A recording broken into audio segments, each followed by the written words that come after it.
l'última xerrada d'aquest seminari Pensament per la Pau dedicat a l'economia feminista, i ho fem amb la Cristina Carrasco, que és economista i és professora de Teoria Econòmica a la Universitat de Barcelona.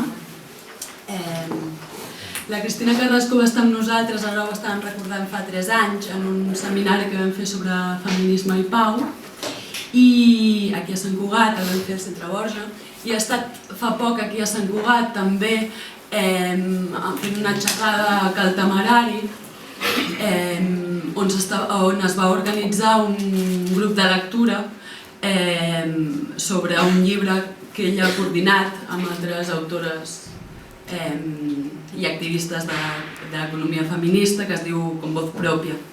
Aquest grup de lectura va ser un grup de lectura que estava dinamitzat per la col·lectiva Hora Bruixa, que és una col·lectiva feminista d'aquí de Sant Cugat. La Cristina Carrasco també forma part de la Red d'Economia Feminista de l'Estat espanyol, que és una red formada per diverses dones que s'han anat trobant al llarg dels anys fent jornades d'economia feminista. L'última ha estat aquest any, l'any passat, a Vic. Es va fer el 5è Congrés d'Economia Feminista. Dit això, us deixo amb ella. Farem més o menys una hora de xerrada i després una mitja horeta de debat. Res més, moltes gràcies. Bueno, buen día. A ver, como decía Ana, estuve hace 3 años aquí. Gracias por volverme a invitar. Seguramente me solaparé con cosas que dijo Yayo ayer, porque hemos trabajado bastante en conjunto, ¿no? Pero bueno, lo decimos seguramente de una manera diferente. Yo hace 3 años hablé de los fundamentos de la economía feminista y me imagino que hay gente que ya estuvo y no me gustaría repetirlo, pero como este año lo que quiero es partir de ahí, ver un poquito más allá, pues voy a repetir algunas cosas para volver a enganchar con un poco la idea de cómo por dónde continuamos. Como quiero hablar después por dónde continuamos, esto es lo más difícil, ¿no? Es más fácil mirar lo que tenemos. Por tanto, no esperéis certezas, sino que básicamente dudas y preguntas, ¿no? Bien, yo creo que el tema comienza con la sociedad en que vivimos y sobre todo la durísima crisis que estamos viviendo, que ha puesto sobre la mesa, ha evidenciado la incapacidad de este modelo capitalista, patriarcal que tenemos para dar respuesta a las necesidades de las personas, ¿no? Y por tanto es importante desentrañar los mecanismos del sistema. ¿Qué relación tiene con la naturaleza, con las personas, con las condiciones de vida, con la estructura de consumo, etcétera? Y sobre todo con las tensiones que aparecen en el terreno de la vida cotidiana y lo que voy a hablar después de la sostenibilidad. Por tanto, la idea es una reflexión sobre la sostenibilidad de la vida, los problemas que tenemos con ello y, finalmente, la necesidad de diálogo por las distintas perspectivas que están por la lógica de la vida en contra de la lógica del capital.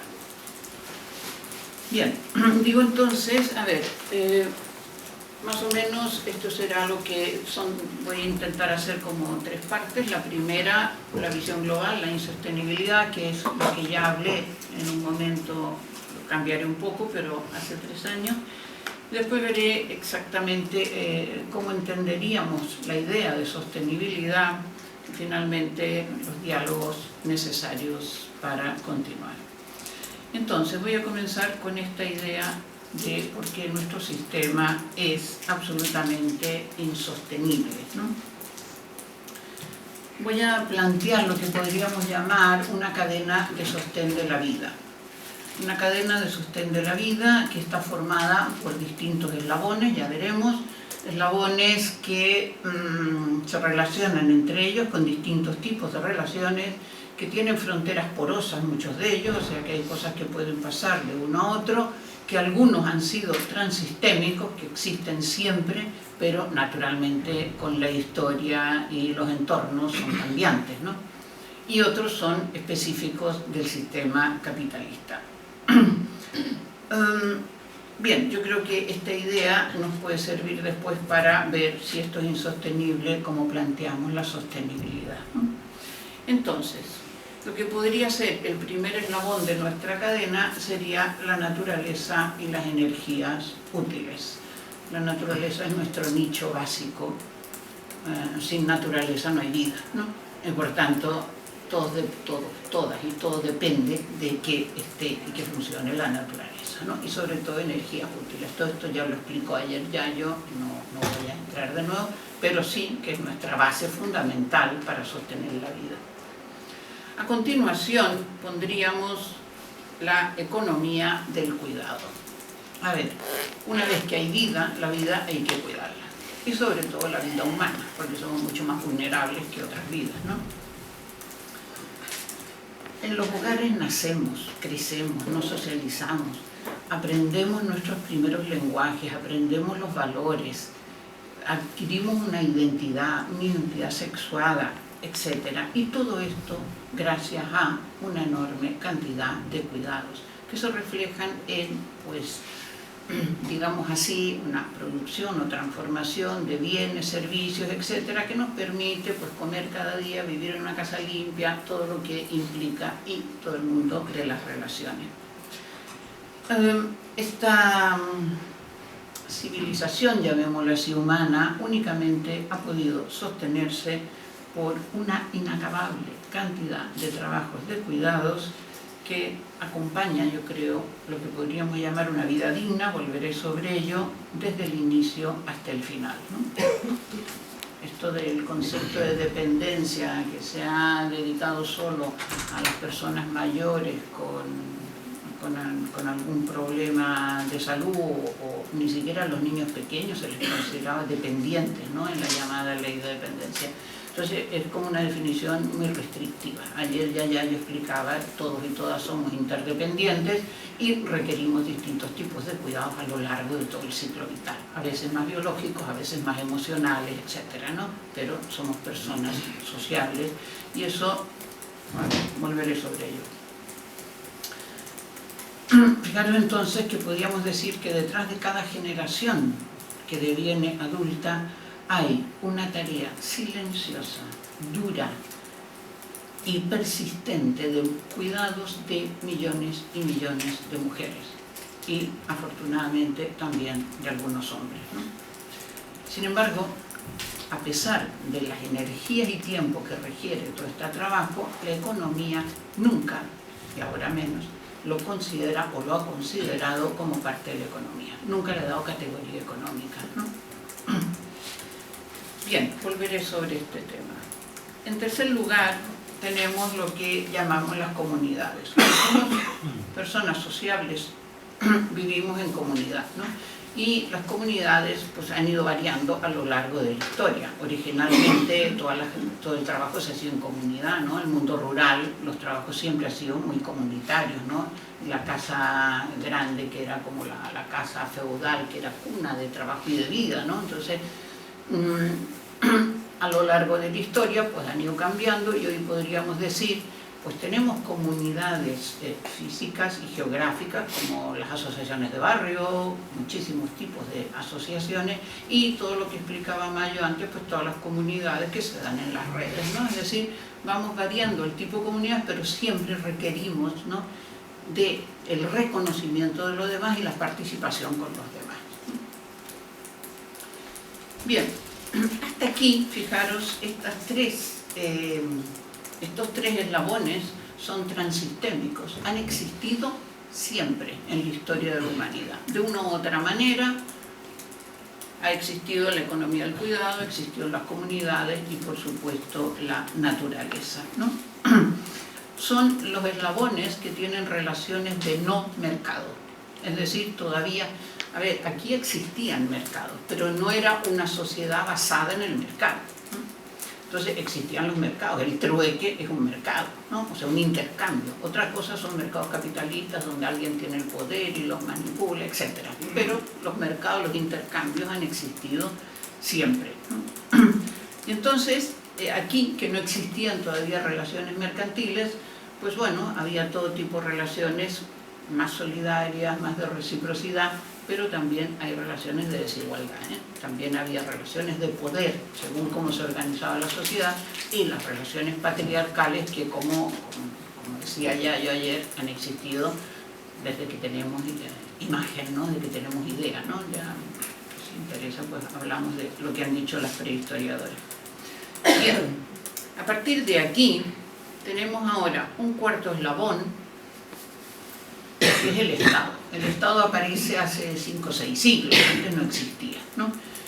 Puede o no ofrecer servicios públicos, pero el Estado, yo creo que el Estado fue absolutamente necesario que existiera para que después pudiera surgir el sistema capitalista, ¿no? Porque necesitaba, por decirlo muy rápidamente, 2 grandes funciones. Una de regulación, o sea, el Estado establece miles de normas y regulaciones para que el sistema pueda funcionar. Cuando interesa, desregula una parte, normalmente desregula el mercado laboral, pero tenemos miles de regulaciones para que el sistema funcione. Si no, yo creo que se podrían comer entre ellos. A ver, los capitalistas grandes, entre ellos, cuando uno sabe hacer funcionar su empresa, se llaman tiburones, ¿no? Porque el tiburón es el que se come a los demás, entonces el que se come a los pequeños, el que se come a las otras empresas, es un buen empresario. Yo creo no equivocarme diciendo que las personas que estamos aquí, sería casi una ofensa que nos llamaran tiburones, ¿no? Pero para ellos es como un elogio, lo estás haciendo bien, ¿no? Dentro de tus principios lo estás haciendo bien. Claro, entonces aquí yo creo que hay una serie de regulaciones que también vienen marcadas muchas veces por los propios tiburones, ¿no? Es decir, vamos a ver cómo manejamos, por ejemplo, lo que contaba ayer el petróleo, ¿no? De Yayo, ¿no? Cómo se mueven los poderes, etc. Por una parte eso, y por otra parte el Estado juega un papel represivo importante. Si no fuera por esa existencia de ese papel represivo del Estado, podríamos preguntarnos, por ejemplo, por qué en el siglo XVIII los trabajadores, por ejemplo en Inglaterra, en aquellas empresas textiles que hemos visto en las películas o hemos leído en las historias, pues eran, no sé, 120 trabajadores con un dueño que estaba arriba controlando, ¿no? Con unas condiciones miserables de trabajo, y donde cuando quería elegía a alguna trabajadora y se la llevaba a su oficina, ¿no? Esto era habitual en la empresa del siglo XVIII. Entonces, ¿por qué se aguantaba aquello? Cuando era 1 contra 120, ¿no? ¿O por qué aguantamos nosotros hoy todo lo que nos ha caído y lo que nos sigue cayendo, ¿no? Los desahucios, los recortes, los robos, todo lo que está pasando, que al final todo eso lo pagamos nosotros, ¿no? Entonces, ¿por qué aguantamos todo eso? Claro, hay un mecanismo de represión que es el directo, que es el más bruto, que se utiliza, pero no es el único. También, por ejemplo, ahora estamos frente a muchos juicios de gente joven que por haber ido a una manifestación, hiciste no sé qué hace 4 años, ahora te pueden caer 3 años de cárcel, ¿no? Es decir, son formas de represión. Mientras pueden, intentan como legitimar cosas que pueden ser de tradición, de cultura, ¿no? Y hacerlas legítimas. Por ejemplo, ayer se hablaba de la propiedad privada, ¿no? Decía, bueno, nos parece a todos y a todos, bueno, es que es de él, ¿no? O es de ella, ¿no? O los mecanismos, no sé, del horario, bueno, es lo que hay, o sea, no nos rebelamos a muchísimas cosas que vamos porque nos parece normal, porque es lo que hemos conocido desde que nacimos, ¿no? Había una canción antigua de Joan Manuel Serrat que en un lugar decía, no hay otro mundo que el que te ha tocado vivir, es decir, el papel de la ideología te hace pensar que es el mejor de los mundos posibles, ¿no? Entonces, esta legitimación, ¿no?, de las tradiciones, pues es una forma también de represión, y esto los estados intentan trabajar también de esta manera. Bien, y apareciendo el Estado, pues ya podía aparecer la economía de mercado capitalista. economía del mercado capitalista, que según la economía es la economía real, ¿no? Dice, bueno, y todo lo de abajo que es virtual, ¿no? O sea, es la economía real. Esta economía real, pues, es la que cuenta el PIB, que solo cuenta lo que se produce ahí, ¿no? O sea, solo cuenta lo que se produce en la economía del mercado capitalista y lo que servicios públicos, etcétera, que se cuentan por el salario que se producen desde el Estado. Pero todo lo que está por debajo no entra. Un economista, PU, en los años 30, cuando se empezaba a discutir, ¿no?, las cuentas nacionales, que él se dio cuenta, bueno, su gran maestro, que había sido Marshall, pues había dado una definición muy restrictiva del Producto Nacional, refiriéndose solo a esa parte de arriba. Y entonces él lo veía muy claro y dijo, esto es ridículo. Dice, porque si una mujer prepara un plato de comida en casa, no va a las cuentas nacionales, no va al PIB. Pero si un cocinero lo prepara en un restaurante, aunque el plato sea el mismo, va al PIB.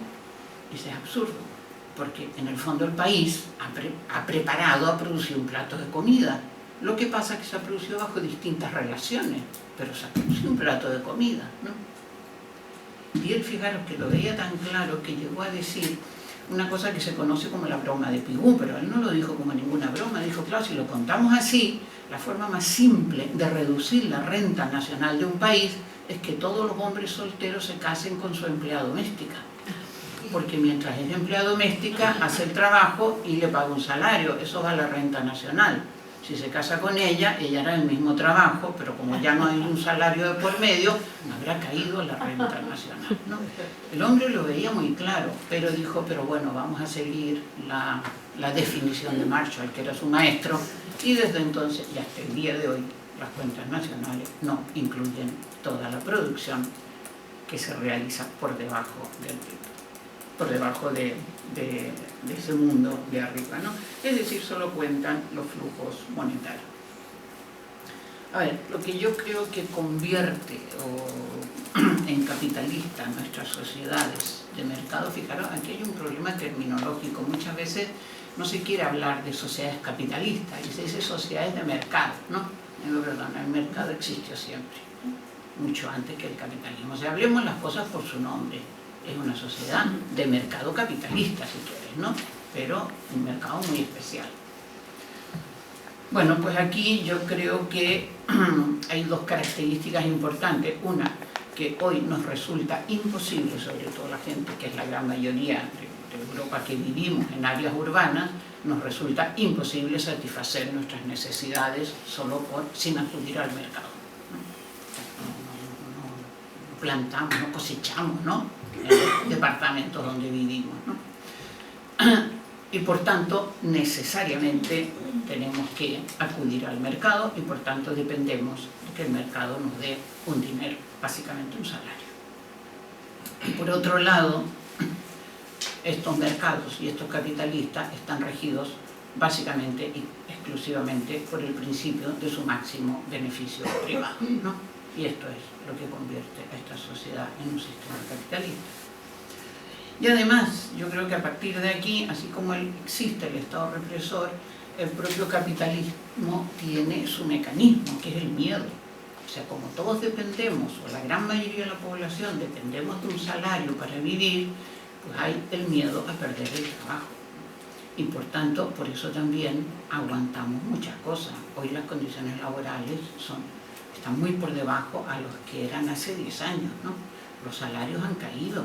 Mis estudiantes, cuando acababan la carrera y alguien decía, soy mileurista, pues los demás se burlaban un poco, ¿no? Porque claro, tenían que empezar ganando 1.300, 1.400. Alguien hoy que dice, soy mileurista, y dice, ¿cómo lo has conseguido?, ¿no? O sea, las relaciones, nos vamos acostumbrando a las nuevas condiciones, pero las condiciones, la precarización es brutal, ¿no? Y entonces el miedo a perder el empleo pues hace que aguantemos muchísimas cosas. Bien, pues yo creo que la insostenibilidad entonces viene de la hipertrofia, ¿no?, de esta parte arriba de estos dos eslabones que están regidos, como digo, por este máximo beneficio, es decir, el crecimiento, crecimiento, crecimiento, ¿no?, sin límite. Y sencillamente, ya lo explicaba ya yo ayer, están socavando su propia tumba, ¿no? Porque los pilares de abajo esto no lo van a resistir. Fijaros que el crecimiento se acostumbra, o sea, cuando se habla del Producto Interior Bruto, el Producto Interior Bruto podría aceptarse, porque está muy criticado desde las corrientes críticas, podría aceptarse como un intento de medición, valoración de la producción que pasa por el mercado, ¿no?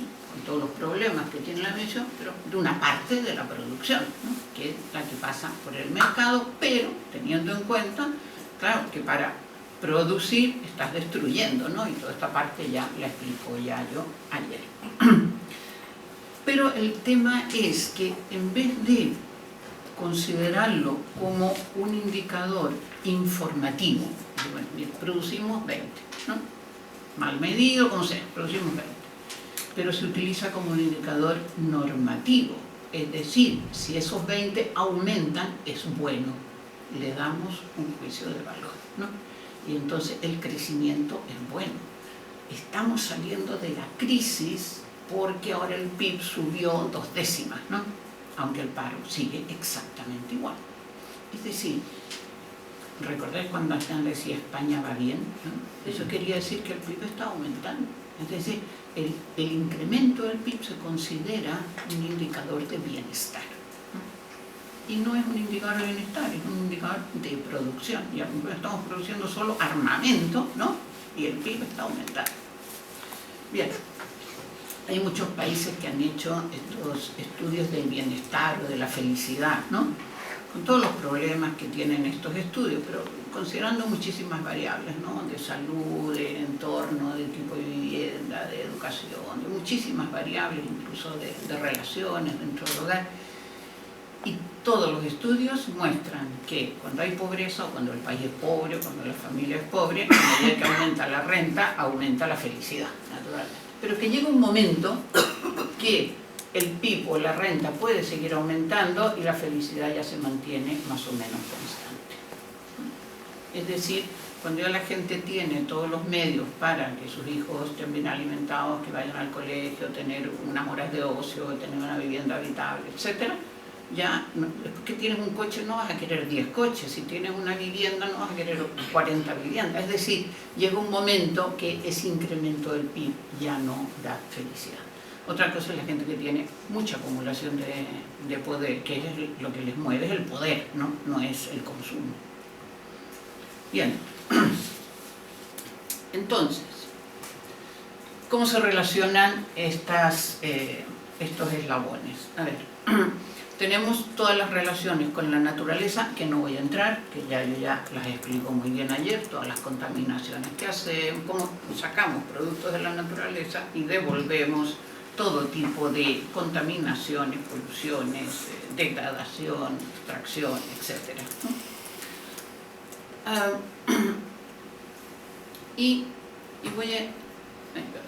Aquí tengo estas flechitas rectas, son las que me indican la relación entre la economía capitalista y la economía del cuidado, que es la que me interesa. Y, a ver, voy a saltar rápidamente a otra gráfica que seguramente se ve mejor.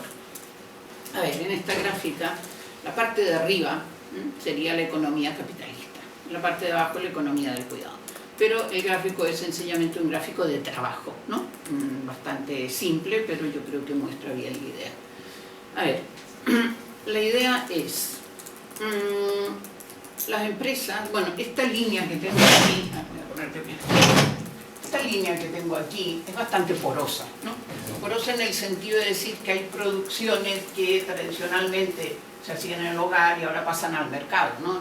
Nuestras abuelas pues hacían toda la ropa en casa, ¿no? La máquina de coser era una pieza fundamental.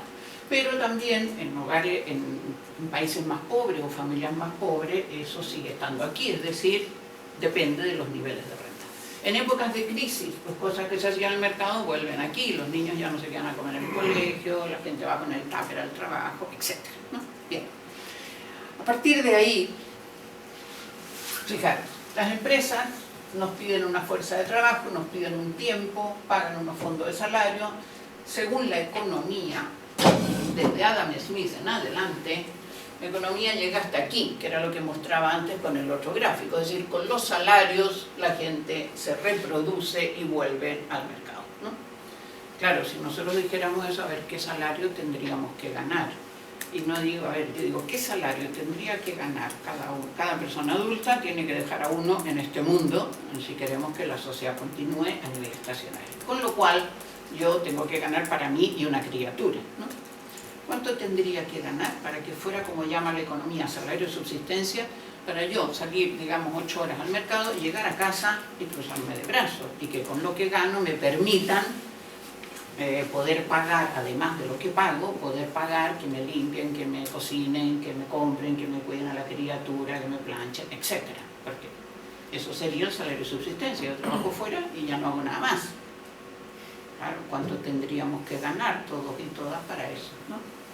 Imposible, ¿no? Porque llegamos a casa, o sea, el salario, llegamos a casa y hacemos un montón más de trabajo, y de momento lo haga quien lo haga, hacemos un montón más de trabajo, producimos bienes, básicamente hoy la comida, algunos bienes, muchos servicios que no van al PIB, y sobre todo establecemos una cantidad de relaciones, afectos, emociones que son fundamentales para la estabilidad de las personas, ¿no? Y el cuidado en la salud, está comprobado que el 80% del cuidado en la salud se realiza desde los hogares y no en las instituciones sanitarias, ¿no? O sea, cuando tienes una operación, igual estás 3 días, depende de la operación, 2 días, 3 días, 4 días, te mandan a casa, usted ahora tiene 20 días de reposo, ¿no? Muy bien, ¿y ahora qué? ¿No?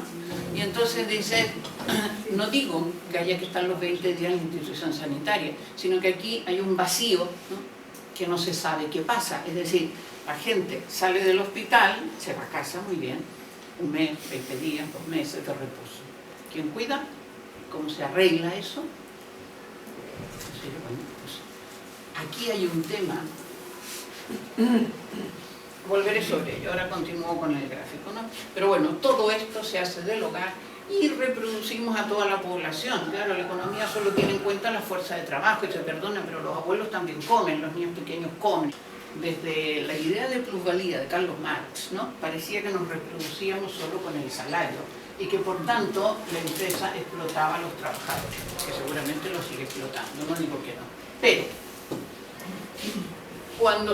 cuando vienen los salarios y hacemos este montón de trabajo aquí para reproducir la fuerza de trabajo, en esa fuerza de trabajo se ha incorporado el salario, pero también se ha incorporado todo este trabajo de aquí, y sobre todo la reproducción generacional, ¿no? Desde que nace la criatura, ¿cuántas horas dedicamos? El primer día 24, 23, 22, ¿no? Pero después van al colegio, sí, 6 horas, 8 horas, 7 horas, después a casa, el fin de semana, las vacaciones, todo este tiempo, toda esta energía, ¿no?, que requiere. Y por ejemplo, los encuestas de uso del tiempo nunca tienen en cuenta a los adolescentes. Los adolescentes, todos los que hemos tenido hijos adolescentes, requieren mucha energía, un niño adolescente, una niña adolescente, para poder educarlo, criarlo, etcétera, ¿no? Por tanto, todo ese esfuerzo, después salen aquí, cuando tienen 20, 22, 25, ¿y cuánto les paga la empresa? Con suerte, 1.000 euros, ¿no? Entonces, ¿está pagando la empresa todos esos años que me costó reproducirlo? Ayer se nombró también un personaje representativo, economía neoclásica, que es la dominante, un personaje representativo que le llaman el Homo economicus, ¿no?, que es un personaje totalmente racional, que siempre está absolutamente informado, que siempre maximiza su bienestar solo moviéndose por el mercado, ¿no? Bueno, este personaje ha sido muy criticado desde distintas alternativas. Primero porque es un egoísta, siempre está solo, parece que no tuviera relaciones familiares, ni amorosas, de ningún tipo, siempre está solo. Y desde la economía feminista se ha criticado porque es un personaje que nunca fue niño, que nunca se hace viejo, que nunca está enfermo, que nunca nadie lo cuidó, que nunca cuida a nadie. O sea, todo esto no lo tiene en cuenta. Él está siempre sano, moviéndose por el mercado, ¿no? Claro, esa falsa autonomía del sistema capitalista es la misma falsa autonomía del homo económicos. Solo puede existir porque existe alguien aquí que lo cuida a él, le cuida a sus hijos, le cuida al abuelo, le cuida a todos. Bien.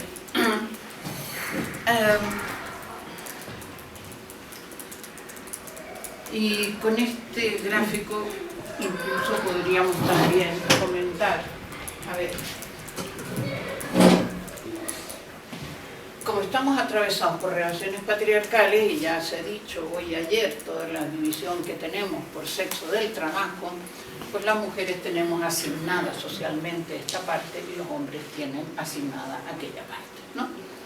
Y entonces las mujeres en un momento, bueno, de siempre, porque las mujeres obreras siempre han estado trabajando en el mercado, ¿no? Pero durante el siglo XX, pues, bueno, las mujeres de clase media empezaron a estudiar y reivindicaron la salida al mercado. Entonces las mujeres salimos al mercado. Claro, ¿qué pasa? Que no podemos salir en las mismas condiciones que los hombres porque seguimos asumiendo la responsabilidad de esto. Y por tanto, cada vez que nace una criatura o que hay que cuidar al abuelo, siempre la primera que, o la jornada partida, la jornada parcial, o la reducción de horas, de vacaciones anticipadas, lo que sea, ¿no?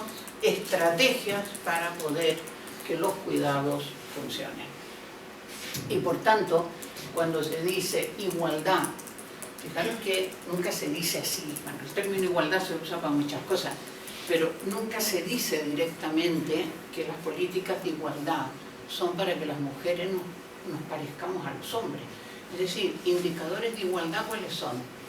Actividad laboral femenina, estamos pareciendo, directivas, número de directivas, número de diputadas, ¿no? Es decir, hasta dónde las mujeres estamos saliendo al mundo público. ¿Hay algún indicador de igualdad que diga cuántos hombres cuidan a su suegra con Alzheimer? ¿O cuántos hombres planchan las camisas, las blusas de sus mujeres, ¿no?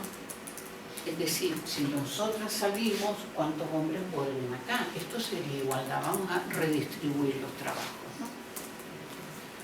Entonces, claro, esto es un elemento clave en lo que se llama la pobreza específica de las mujeres. Es decir, pobreza en hombres y mujeres, por supuesto, pero las mujeres tenemos este elemento porque como vivimos de un salario, pues si tenemos peores condiciones para ir al mercado laboral, por supuesto que vamos a tener pues peores salarios, peores pensiones, etc., ¿no? Entonces es lo que llamamos la pobreza específica de las mujeres.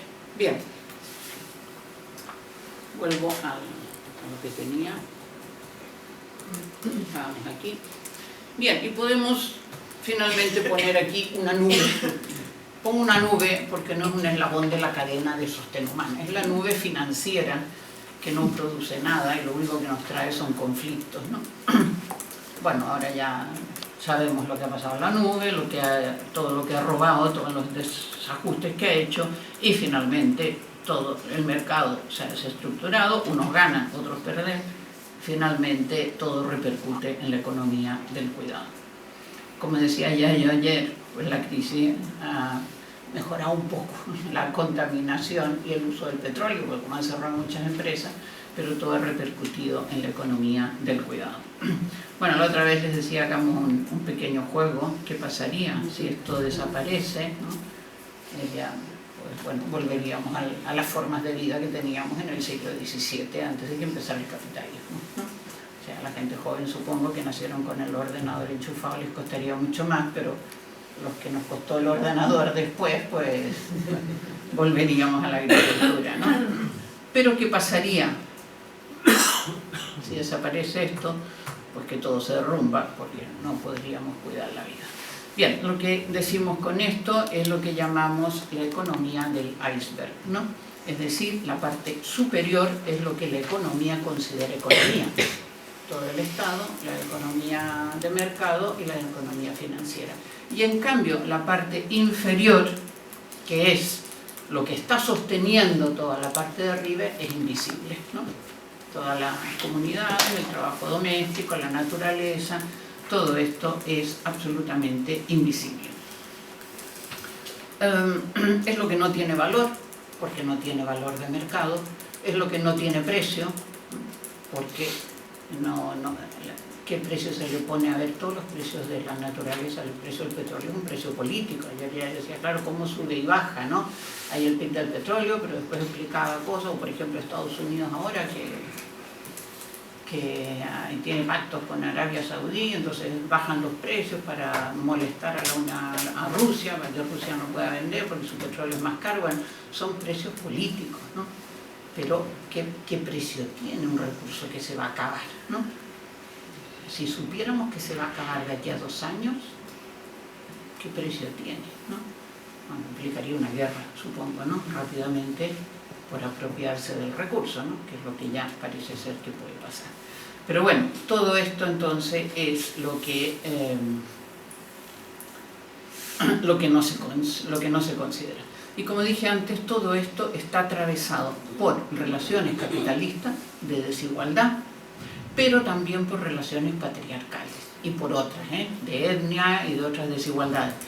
El tema es que las relaciones capitalistas vienen de hace 3 siglos, 4 siglos, antes podían existir otras,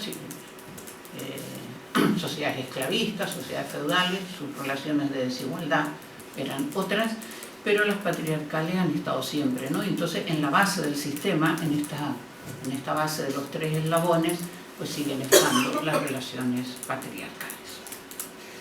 Bien, así estamos, ¿no? Con esta insostenibilidad. Y entonces queremos hablar de sostenibilidad. Yo creo que la palabra sostenibilidad actualmente, como casi todas las palabras así potentes que se empiezan a utilizar, el sistema las absorbe y las utiliza para todo, ¿no? Porque ahora en la tele, pues la publicidad, esto está como tecnología sostenible, ¿no? Todo es sostenible actualmente. Si no eres sostenible, pues mal asunto. Bien, yo creo que de todas maneras el concepto sigue siendo interesante, ¿no? Y entonces,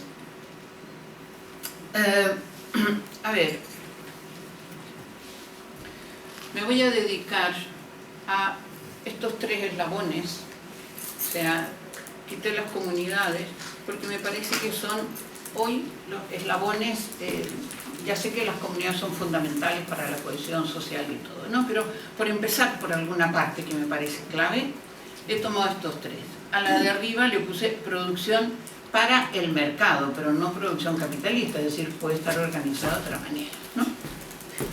Entonces yo creo que, a ver, cada eslabón tiene que ser sostenible.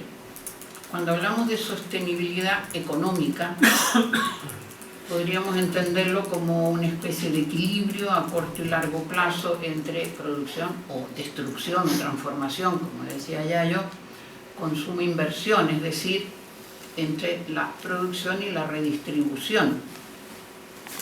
Esto significa que hay que dar una respuesta a las necesidades de las personas de una distribución equitativa, ¿no? La sostenibilidad ecológica, ya la comentó, ¿no? Vamos a intentar que las próximas generaciones sigan también pudiendo vivir bien. Y la sostenibilidad humana y social, pues sería el intentar tener una vida en condiciones, tanto a nivel individual como a nivel social. Pero claro, esta idea de sostenibilidad, cada eslabón debe ser sostenible, pero debe haber una sostenibilidad global, es decir, deben estar enlazados en un solo concepto de sostenibilidad. Y aquí es donde yo creo que esta idea de sostenibilidad global implica 2 principios.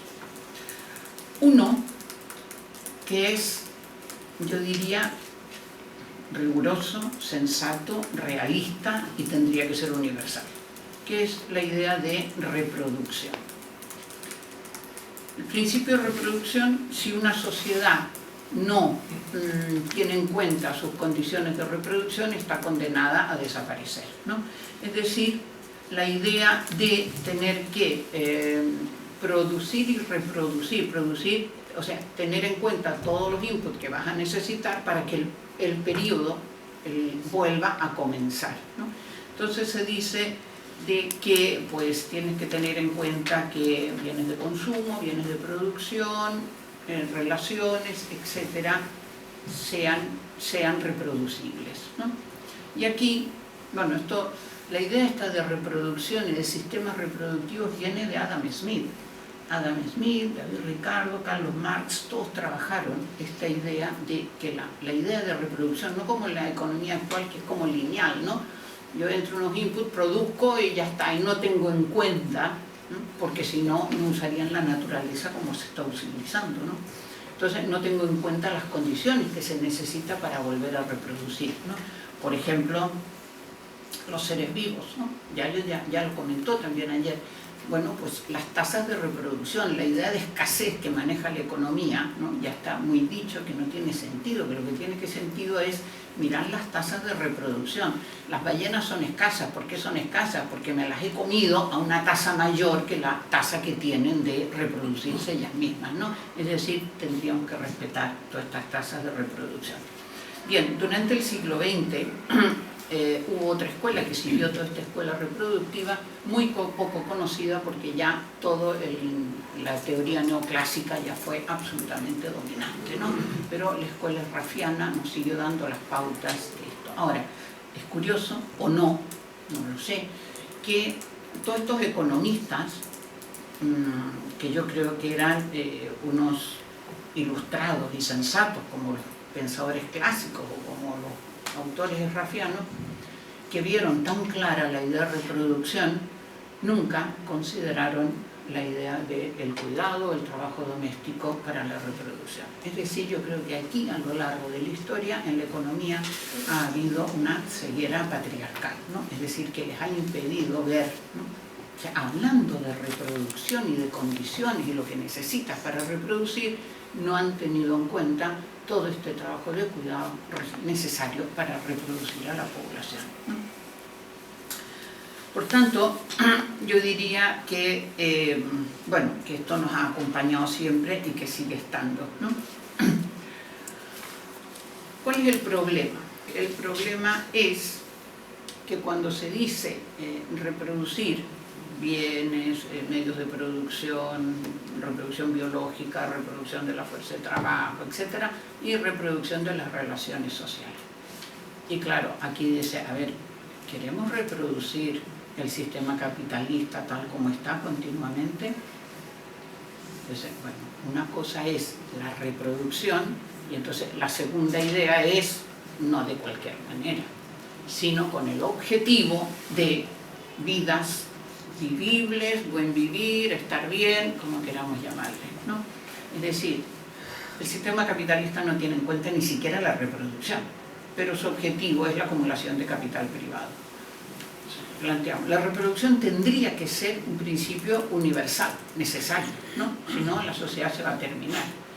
Pero no es suficiente, porque yo puedo pensar en sociedades que tengan capacidad de reproducirse y que sean absolutamente desiguales. O sea, una acumulación de capital máxima, que todos los demás vivamos a un nivel ya mínimo, que incluso no se reproduzcan bien muchas generaciones, puede ser ecológicamente sostenible si solo consumen unos pocos, ¿no? Ecológicamente puede ser sostenible.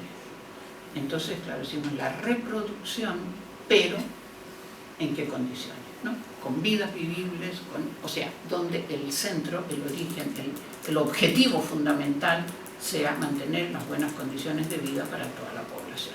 Entonces, estos dos principios simultáneos juntos me dan la idea de sostenibilidad. Esta idea de buen vivir o buenas condiciones de vida, claro, nos lleva a plantear dos debates, ¿no?, que están por ahí inacabados. Uno es qué vida sostener, a qué llamamos buena vida y después cómo lo hacemos, ¿no? Yo creo que no es fácil, que es un tema de preocupación ya de hace algunos años.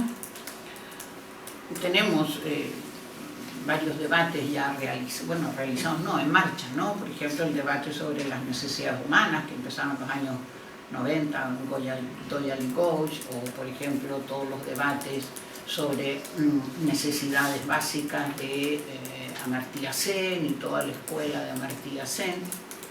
Ahora, curiosamente, todos estos autores que estoy nombrando nunca tampoco en Buen Vivir tienen incluida la idea de los cuidados, ¿no? Salvo algunas mujeres que trabajan dentro de la escuela de Amartya Sen han incorporado que para una vida buena se requiere toda esta energía y todo este tiempo que comentaba anteriormente. A ver, esto de los cuidados es difícil definir qué son los cuidados, ¿no? En todo caso, yo aquí me gusta citar a Boulding, Kenneth Boulding, un economista que vivió a lo largo del siglo XX, muy sensato, y que seguramente es el primer ecologista, el primer economista ecologista, y que, bueno, él tiene un artículo donde dice, si no fuera por la explotación de las mujeres, la humanidad hace muchos años que hubiera desaparecido, ¿no? Estaba planteando este tema del cuidado. Él en un momento dice, a veces no hay que intentar una definición precisa, porque por intentar una definición precisa de algo, pues te quedas con un espacio tan estrecho que al final no te sirve, ¿no? Eso es mejor manejar una definición amplia, aunque tenga fronteras borrosas, ¿no? Por ejemplo, yo puedo trabajar con la idea de arcoíris y no sé dónde acaba el amarillo y dónde empieza el naranja, ¿no? Entonces, si me quedo, por ejemplo, con una idea de trabajo, que es la que maneja la economía oficial, que es lo que se intercambia por dinero, la actividad que se intercambia por dinero, bueno, es precisa, pero es tan estrecha que no me sirve, porque hay muchos otros trabajos aparte de ese, ¿no? Entonces, con la idea de cuidados yo creo que nos pasa un poco lo mismo, ¿no? Sabemos de qué estamos hablando, percibimos, y hay cuidados remunerados, no remunerados, voluntarios, hay muchos tipos de cuidados que se hacen en distintos ámbitos, pero yo diría que en términos genéricos los cuidados van destinados a cuidar la vida en su vertiente biológica y emocional, ¿no? Y esto sencillamente por lo que decía antes, porque somos vulnerables, es una condición humana, no es bueno ni malo, ¿no? Vivimos en cuerpos y en psiquis vulnerables y por tanto requerimos muchas atenciones y muchas interrelaciones y muchos cuidados, tanto físicos como emocionales, ¿no? Ya dije antes, las criaturas adolescentes pues requieren muchos cuidados emocionales, ¿no? Entonces, fijaros aquí, si decimos que es una condición humana, por tanto, no es ni bueno ni malo, es una característica nuestra, ¿no? Como que nacemos y morimos, ¿no? Es una característica nuestra la vulnerabilidad. Por tanto, siendo una característica humana que todos y todas requerimos de estos cuidados, nunca ha sido un elemento, bueno, en nuestras sociedades, no ha sido un elemento de responsabilidad social. Y cuando digo responsabilidad social no me refiero a que vengan todos los servicios públicos, no, me refiero a la sociedad. La sociedad como tal, incluido sector público, empresas, instituciones, personas, hombres, mujeres, asociaciones, o sea, como sociedad, ¿qué debate hemos hecho para decir cómo vamos a cuidar a la población? No lo hemos hecho. Y entonces el cuidado crea mucha tensión siempre. Entonces esto se ha dejado, no se nombra, se deja en manos de las mujeres en los hogares y que las mujeres se apañan, ¿no? Y ahí se crean un montón de tensiones dentro de los hogares, ¿no? Porque es uno de los temas que está relacionado con los tiempos, con muchas cosas. Es uno de los temas fundamentales. Yo creo que esta idea del cuidado tiene una importancia, una función a nivel macro, ya lo dije, permite reproducir la sociedad, permite reproducir la población, una tensión a nivel de capitalismo, trabajo doméstico, porque el capital, como dije, no es autónomo, ¿no? Depende de este trabajo, ahí se produce toda una tensión entre hombres y mujeres, cómo se realiza, quién lo realiza, ¿no? Esto es un debate habitual en cualquier... Y una tensión, yo creo, íntima en las propias mujeres, porque somos las que estamos pasando normalmente de un espacio a otro, de un espacio del cuidado a un espacio del mercado, que funcionan con leyes totalmente distintas, con objetivos totalmente distintos. Entonces tenemos que adecuarnos a un tipo de funcionamiento y el otro. Y esto implica una atención interna profunda al pasar de un espacio a otro. Yo creo que yo recuerdo las primeras jornadas feministas en Barcelona, en el año 76, donde recién descubríamos, ¿no?, todo el debate del trabajo doméstico y estábamos convencidas de que era una cosa de lógica, ¿no? O sea, decíamos, a ver, si los hombres han estado en el mercado, nosotras en casa. Si ahora nosotras, generaciones que ya estudiábamos en la universidad, vamos a salir al mercado, ya estamos en el mercado, pues lo lógico es que el trabajo de casa se reparta, ¿no? Era de lógica, ¿no? Decían, bueno, estos no saben, bueno, pues les enseñaré, ¿no? Podríamos decir que fue el mayor fracaso escolar de este país, ¿no? Pero yo creo que el problema fue cómo lo planteamos, porque lo planteamos como a nivel individual, cada uno en su casa, y es un problema social. Y entonces un problema social no tiene soluciones individuales. Y entonces yo creo que aquí es donde, claro, si vives en un hogar donde hay muchos ingresos, pues seguramente las tensiones se relajan, ¿no? Si vives en un hogar con pocos ingresos, por ejemplo, la crisis ha creado muchísimas más crisis internas, ¿no? Y más violencia contra las mujeres, porque claro, las crisis aumentan cuando hay pocos recursos en casa, ¿no? Entonces, bueno, pues si vives con un hombre pues, más sensible, más colaborador, pues mejor. Pero esto ya son apaños, ¿no?, a cada uno, pero no es solución del tema. O sea, la solución del tema solo tiene una perspectiva social, no individual, ¿no? Bien, y entonces, por tanto, yo creo que esta reproducción, tal como me parece que la tendríamos que estar viviendo ahora, a mí me interesa plantearla entre estos tres espacios que tengo aquí, ¿no? Entonces, cada uno de ellos está muy relacionado con los otros. La naturaleza, ya no voy a hablar de ella, ya sabemos toda la relación que tiene con todos los espacios, y sabemos la relación que hay entre estos dos espacios, ¿no? Que es la que más o menos he intentado mostrar.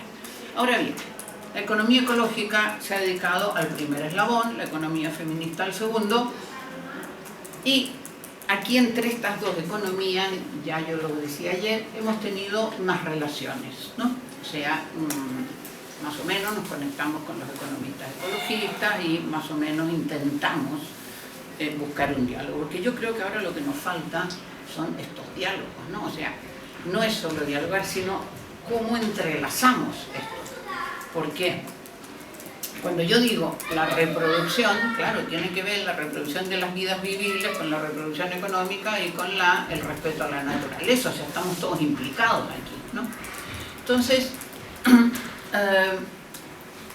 con un elemento que ya yo ayer no nombró, porque ella no está, por supuesto, en lo que voy a decir, hay un sector del ecologismo, yo me he tocado con compañeros ecologistas, que a veces te dicen, bueno, sí, pero lo primero es el planeta, porque sin planeta no hacemos nada. Claro, bueno, pues yo ya dije antes, me puedo imaginar un planeta ecológicamente sostenible, absolutamente desigual, ¿no? Y entonces a veces les digo, mira, esto me recuerda a que tenemos mi edad en la sala, os podéis acordar de los años 60, cuando militábamos en los partidos, nos decían, compañera, lo primero es tomar el poder y lo demás vendrá por añadidura, ¿no? Nada viene por añadidura. Entonces, o realmente comenzamos con todos los enlaces directamente desde ahora, vamos buscando, intentando evitar todas las desigualdades desde el inicio, y si no, pues ya al final no viene por añadidura. Entonces aquí este es el conflicto que tengo con algún sector de la ecología, que por supuesto no está ya yo ahí. Y entonces me gustaría detenerme aquí. Yo creo que es el sector, la política actual es la que se dedica a esto, ¿no? Es el más difícil, naturalmente, porque es donde tenemos toda la vida productiva, ¿no? Y entonces aquí, yo diría, a ver, ahí lo que hay que plantear es qué vamos a producir, cómo lo vamos a producir, ¿no? El qué vamos a producir Depende por un lado de las necesidades de las personas y por otro de los recursos que vamos a requerir de la naturaleza para producir. Hay que tener en cuenta esas dos relaciones. Y el cómo lo vamos a producir, pues esto implica directamente qué organización va a tener esta producción. Y esto puede conectar con lo del común que hablábamos yo antes, ¿no? Por supuesto que voy a dejar solo las preguntas planteadas porque no, el tema es sumamente complicado. A ver, yo creo que aquí las que nos están dando algunas pistas son toda la economía social y solidaria, ¿no? Que básicamente tienen más experiencias que teoría, ellos mismos lo dicen, ¿no? Básicamente trabajan, pero bueno, las experiencias son interesantes porque ahí te pueden surgir los problemas que no te imaginabas que podían existir. Pero yo tengo un problema también con esto, porque ellos, por ejemplo, dicen es una búsqueda teórica y práctica de formas alternativas basada en la solidaridad y el trabajo. Son frases y conceptos o palabras que puedo estar de acuerdo, pero cuando hurgamos un poco más, ¿qué quieres decir con la palabra trabajo? ¿Qué quieres decir con la palabra?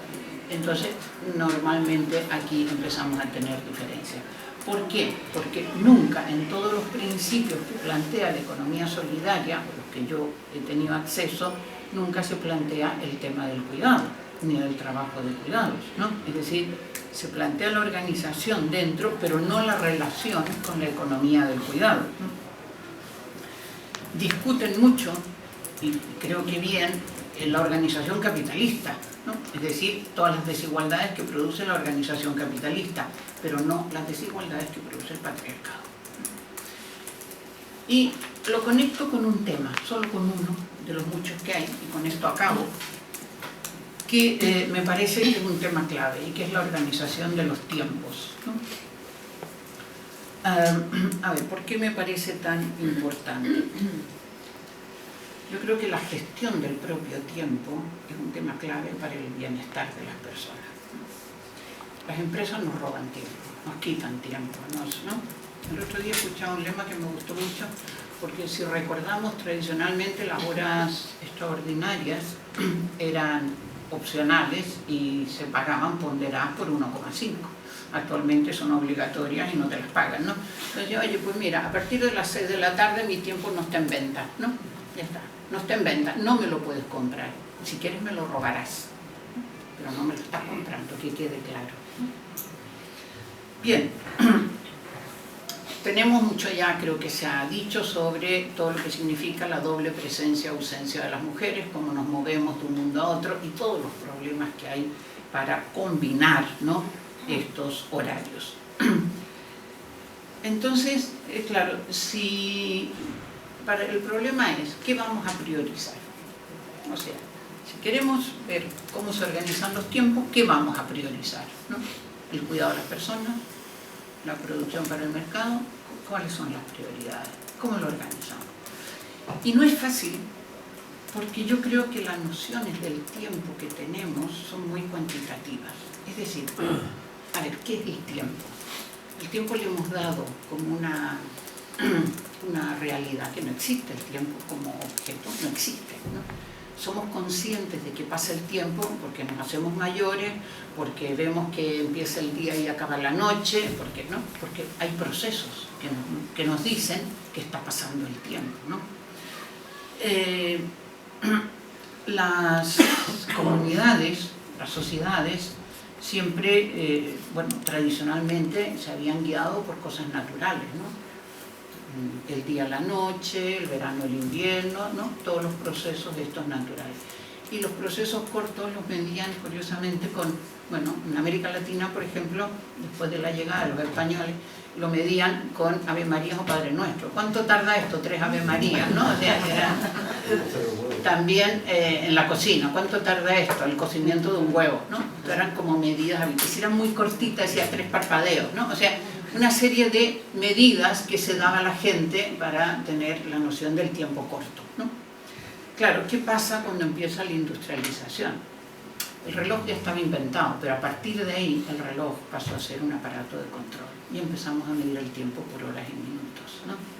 Y entonces toda la industria empezó a disciplinar a la fuerza de trabajo, y esto hay los que sean historiadoras o historiadores aquí, ¿no? El artículo famoso de Thompson es precioso, dice cómo se empezó a disciplinar a los trabajadores, a los obreros, que casi ninguno tenía reloj, pero el que tenía estaba prohibido llevarlo a la fábrica, porque el patrón era el único que tenía reloj y se lo atrasaba 20 minutos, se trabajaba 20 minutos más, controlaba el tiempo con el reloj, ¿no? Y entonces el tiempo pasó a ser el tiempo de la máquina. Claro, el tiempo de la máquina es todo igual, homogéneo, el nuestro no. La máquina produce siempre lo mismo, nosotros no. Entonces pasamos a tener este tiempo medido cuantitativo. Claro, una medida cuantitativa es fácilmente transformada en otra medida cuantitativa como era el dinero. El tiempo es oro, el tiempo es dinero, no pierdas tiempo.